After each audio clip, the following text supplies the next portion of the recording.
Let's go to the hotline. We've talked to him a lot in the last week or so, and we're happier this time around than we were the last because it's decidedly better news. Kurt Busch is in the house. How are you?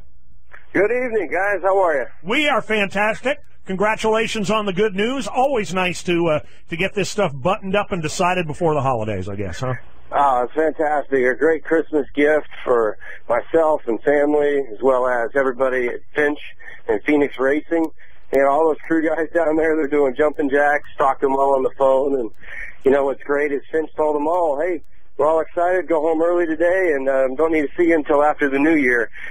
Just already, just as the atmosphere of how Finch runs this thing and how much fun we're going to have is going to be great. Yeah, you said you wanted to have fun, so you have definitely picked the most fun car owner in the garage. Nobody has fun like Finch. Exactly.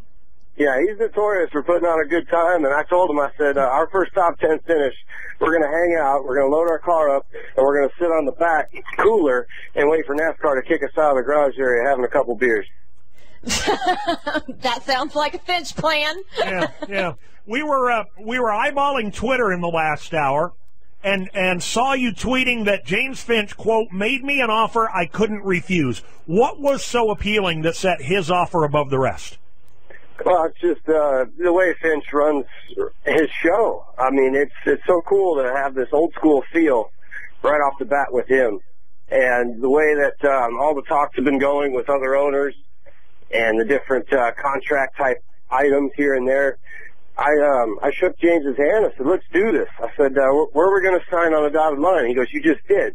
And I go, what are you talking about? He goes, this is a handshake deal. And I go, awesome. So is there freedom both ways based on that? I mean, you know, everybody wants to be as good as their bond, but is it understood that if you get, you know, if something happens and you get another offer that you consider better, that you can move along, or how is this, or has it even been discussed at this point, Kurt? No, my handshake deal is as good as anything else, and I'm very genuine to my word, and when I talk to people, I mean it, and I've always been that way.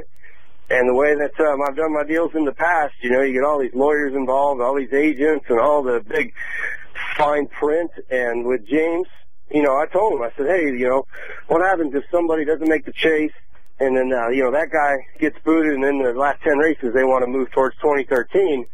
You know, what do you want to do? And he goes, you're not going anywhere. And I said, you're right, because I'm going to stick with you all the way to the end. Wow. That's the thing about Finch. I mean, he does kind of handle business the old-fashioned way, doesn't he? I mean, if he doesn't like you, he'll jump right up in your grill and tell you. I love it. It's so refreshing. So we're going to have some fun. That's what it's all about. We know we're going to be serious about what happens when we show up at the racetrack. He's got a group of soldiers down there in South Carolina that work on his car, and we're going to go about it like we would to try to win races. I mean, there's two ways to make the chase these days. There's wins, and there's consistency. So, you know, like when Kevin Harvick won a couple races early last year, I said he's guaranteed to make the chase even if he falls to the floor in points because he's got those wins. Mm-hmm. So I don't expect you to give us any names or any details here, but I am curious. We now know that James Finch's offer was the best one on the table, but you mentioned that there were others. How many others? Were there perhaps more than you might have expected? Because from our point of view, there aren't a lot of open seats out there, it would seem. No, there was good quality offers all the way around, and I did make the mistake of telling David Newton with ESPN earlier today which teams those were. I was just rifling off so many exciting things around trying to get our statement released. That, you know, there was Toyota offers, there was Ford offers, there was Chevrolet offers, and that's originally what I wanted to do, was to piece together a chunk of races with the different teams and manufacturers to explore all the types of options that were there and to work with as many people as I could to let them know that Kurt's working on things and that I'm going to try to work on getting back up to where I need to be in the sport and get as many approvals as I could. And that way, when I circled around with as many people, that I've got that much more support. So the fans have been great on Twitter, fans have been great on Facebook, and it's just it's been a neat few weeks of rolling through all these different options.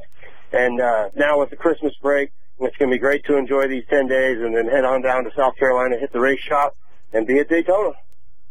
What are your expectations now for 2012, Kurt? I mean, yeah, having fun is a wonderful thing, but I know you well enough to know that having fun doesn't mean that it's all of a sudden going to be okay to run poorly. You said it. We're going to go have some fun. Yeah. Do you have any expectations in terms of where you think that team with you at the wheel should be able to compete and finish on a weekly basis? I'm looking to divide that points finish they had last year in half. So top 15 then, somewhere in there. You know, and then you get that close, you may as well start thinking about what you can do to get into the chase. So whether it's race wins or consistency, we've got our work cut out for us, but we're all going to be smiling, having fun, and I'll be down with those guys wrenching on the car come January 2nd. Very cool. Is this it for you now, or might there be more added to your agenda? Because we continue to hear rumblings that you and baby brother might be talking about you driving a Nationwide or a truck for him at least part-time next year. Well, there's all groups that I talked to. There was Cup stuff, Nationwide stuff, Truck Series programs. There was NHRA groups. I even called my buddy Dennis Anderson that drives the Gravedigger. I'm like, hey, man, throw me in there. I want to go drive. That I'd pay to see. Oh, my God, that would be pretty good. And there's options all over the place. But it was funny. When I was talking with Kyle, I was like, you can't afford me. So it was fun to just even discuss things with him. But, it's all about being in the Cup Series. And you got to stay in the show to be seen. And if we can work on building up James Finch's program, showing the humility of what it takes to take a step back before I take a step forward, Finch is going to allow me to have that opportunity to build his program, to have fun with it, and to be ready for 2013. Do you know who your crew chief will be for next year, or is that something that will happen after the Christmas break? Nick is the guy running the show down there. I talked to him on the phone today, and I know his last name, I just forgot it right now, but, this is how this deal is going to work, is we're going to work with a small group that we have. Finch is our leader, and we're going to go have fun. Sounds like a plan to me. Absolutely. Were you surprised how quickly this came together? Because when we talked to you on Monday, I didn't get the impression that you were in a rush to make a decision.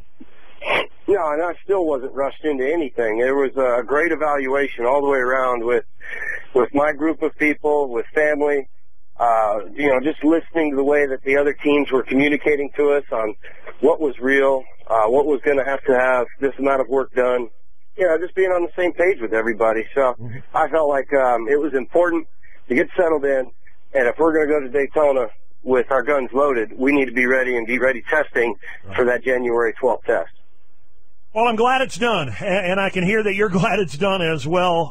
Everybody can get pointed forward now and know where they're going to be in 2012 and start working toward the best result possible.